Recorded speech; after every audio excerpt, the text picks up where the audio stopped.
ചെങ്കോട്ട സ്ഫോടനത്തിന് പിന്നിലെ white collar ഭീകരതയുടെ കൂടുതൽ വിവരങ്ങൾ പുറത്ത്. കേസിൽ അറസ്റ്റിലായ ഡോക്ടേഴ്സ് ഭീകരപ്രവർത്തനങ്ങൾക്ക് അൻസാർ ഇന്ററിം ഗ്രൂപ്പ് രൂപീകരിച്ചതായാണ് കണ്ടെത്തൽ. 2022 ഏപ്രിൽ ചേർന്ന രഹസ്യയോഗത്തിലാണ് ഭീകര ഗ്രൂപ്പ് രൂപീകരിച്ചതെന്നാണ് വിവരം.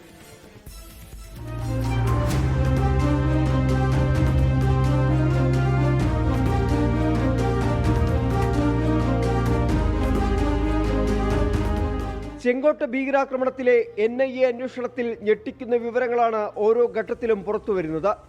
കേസിൽ അറസ്റ്റിലായ ഡോക്ടേഴ്സ് ഭീകര സംഘടന അൽ ഖ്വയ്ദയുമായി ബന്ധമുള്ള അൻസാർ ഇന്ററിം എന്ന ഭീകര ഗ്രൂപ്പ് രൂപീകരിച്ചിരുന്നതായാണ് കണ്ടെത്തൽ. ഗ്രൂപ്പ് രൂപീകരിച്ചതിന്റെ ഉദ്ദേശം രാജ്യത്തിന്റെ പലയിടത്തായി ഭീകരാക്രമണം നടത്താൻ. കേസിലെ പ്രതികൾ 2022 ഏപ്രിലിൽ ശ്രീനഗറിൽ യോഗം ചേർന്ന് ഭീകര ഗ്രൂപ്പ് രൂപീകരിച്ചു. അദീൽ റാത്തറിനെ ഗ്രൂപ്പിന്റെ തലവനായി പ്രഖ്യാപിച്ചു. ചെങ്കോട്ട സ്ഫോടനത്തിലെ ചാവേർ ഉമർ നബി ഗ്രൂപ്പിന്റെ കോർഡിനേറ്റർ ആയിരുന്നു.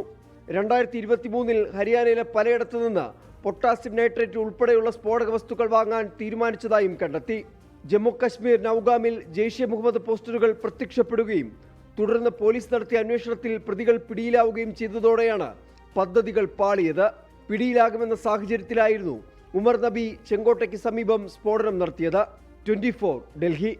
ലോകത്തെവിടെയായാലും ഏത് സമയത്തും 24 വാർത്തകളും ഓഗ്മെന്റഡ് റിയാലിറ്റി പാക്കേജുകളും എക്സ്പ്ലെയിനറുകളും വിശദമായി കാണാൻ ഞങ്ങളുടെ യൂട്യൂബ് ചാനൽ നിങ്ങൾക്ക് സബ്സ്ക്രൈബ് ചെയ്യാം.